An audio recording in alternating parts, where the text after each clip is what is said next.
chegar até aqui corretamente. Vocês se lembram, há uns 6, 7 anos atrás, que teve uma jogada em internet para sugerir espaços que seriam reconhecidos como fascinantes do mundo, The Seven Wonders. Você se lembra? Sim. Aliás, que naquela sugestão que foi jogada por um europeu, até o Corcovado participou também, não é? E que o Corcovado deveria ter ganho pela quantidade de população do Brasil, né? Mas ganhou também. Ganhou também, né?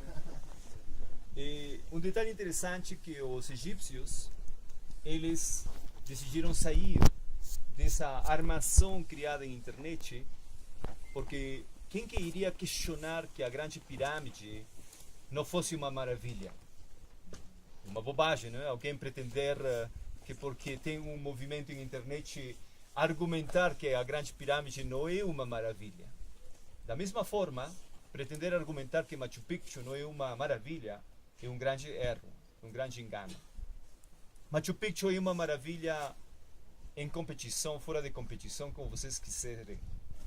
Porque é um resultado de uma história fascinante, de uma cidade criada por sábios, para gente escolhida.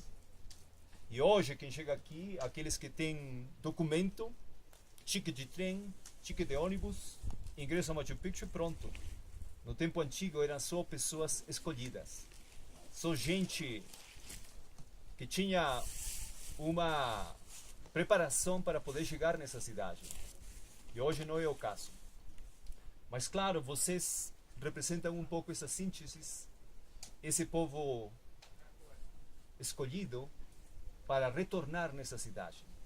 E isso é o que está acontecendo hoje.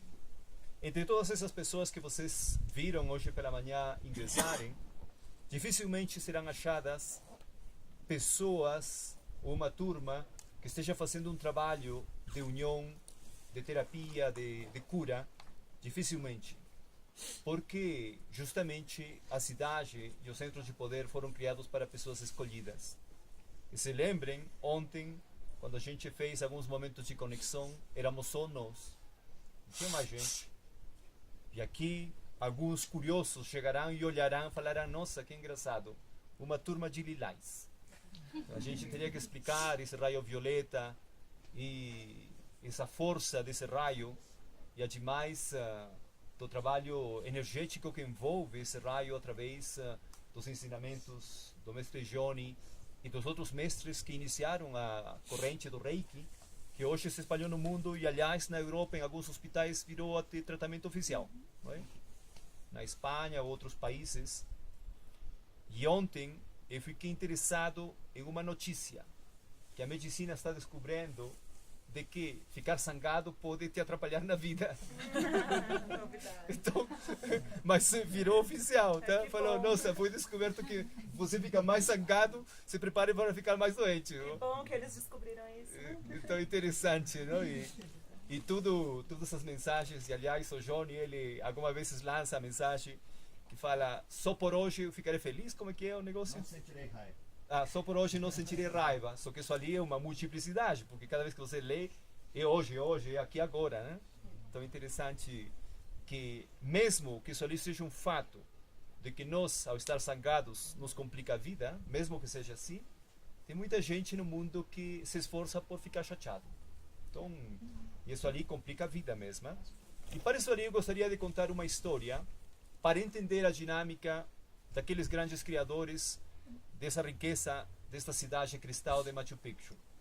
Primeiro que tudo, quando a gente está longe e observamos a localização onde nós estamos, essa aqui é uma grande rocha que sugere ser uma folha, como se fosse uma grande folha de coca, mas que ao mesmo tempo irradia a frequência de cristal, como se fosse um grande cristal que se levanta.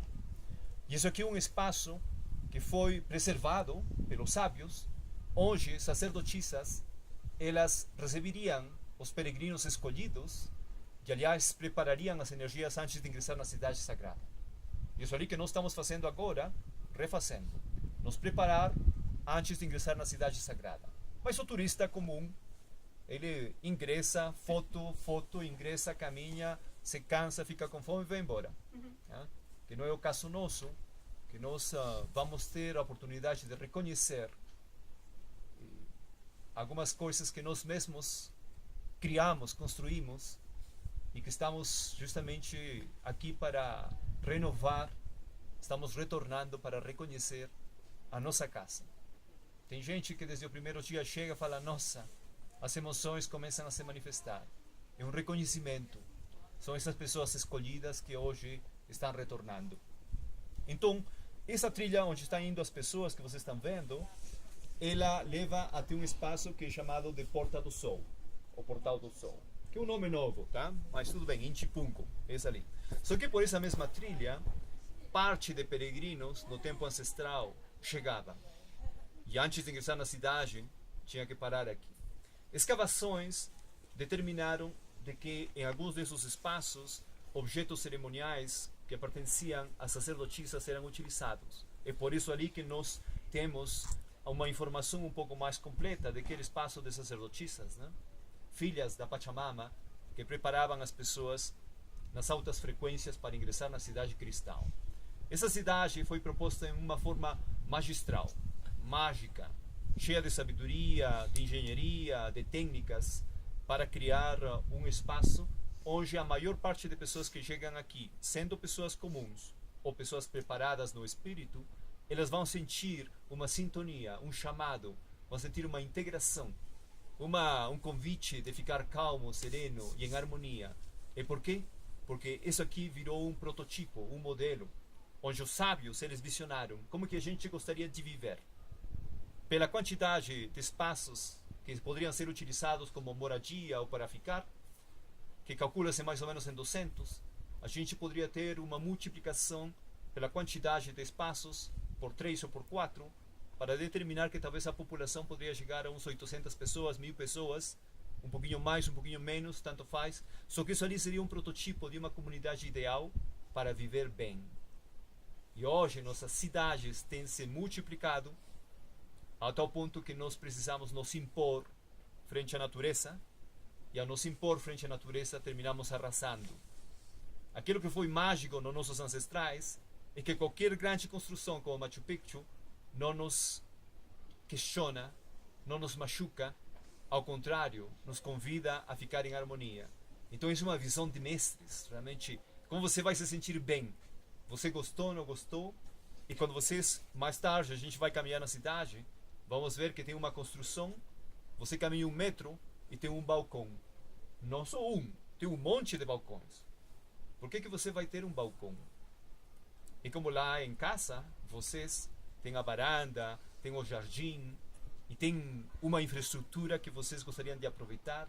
Quando a gente viaja e a temperatura, o clima está muito legal, muita gente já tem me perguntado, Malco, mas o pessoal aqui parece relaxado, mas cadê as hamacas? Cadê as redes? Cadê as redes? Uma rede é posta para ser aproveitada. Mas quando a pessoa não está disposta a aproveitar, como que vai criar uma rede? Como que vai pôr uma rede?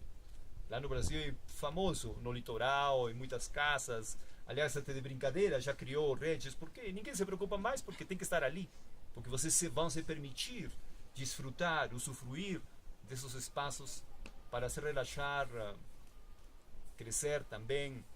E aqui em Machu Picchu nós temos muitos balcões. E por quê? Porque esse pessoal, depois de trabalhar, de construir, sentava e relaxava, falava, eu mereço. A consciência do merecimento é uma alta consciência. E tem poucas pessoas que têm entendido que merecem. E ainda continua se brigando e questionando se merece ou não merece. Se merece amor, se merece ser amado, amada, e pum. Então o universo fala, pum, você está questionando ainda que não merece? Tá bom, então vamos te dar umas quantas lições. E vamos mandar alguém mais que sinta que não merece também. E assim, entre todos juntos, talvez alguém vai se despertar que merece mesmo. Então Machu Picchu é o resultado de uma sociedade que pretendeu viver em harmonia, avançou muito, não foram perfeitos, mas avançaram muito. Integraram o orgânico com a mecânica da vida, com tecnologia.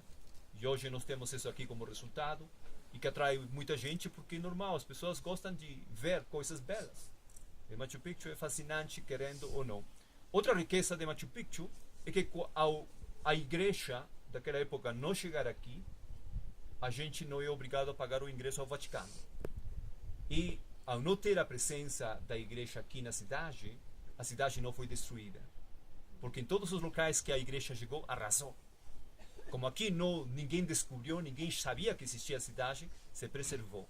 Então isso ali faz que a cidade nos dê uma aula, uma cátedra daquilo que é o urbanismo inca, aquilo que é a arquitetura, a mecânica, a astronomia, porque a cidade não foi destruída. Cusco foi arrasado. Tem estruturas muito impressionantes ainda hoje.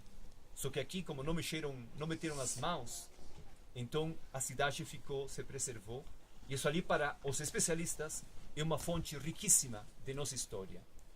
Então, por isso que eu menciono, porque não é à toa que a gente tem argumentos da história, é graças a que nós temos evidências. Tá? Essas evidências a gente vai compartilhar mais tarde um pouquinho, sentindo as necessidades de vocês. A gente não poderá compartilhar tudo, porque é muito, mas avançaremos no possível. Então, deixa eu contar uma história em relação àquilo que nós precisamos fazer e a razão também de nós chegarmos aqui antes de ingressar na cidade sagrada, que é uma sorte de preparação. Deixa eu contar a história das aves sagradas, e uma história que vai nos levar a um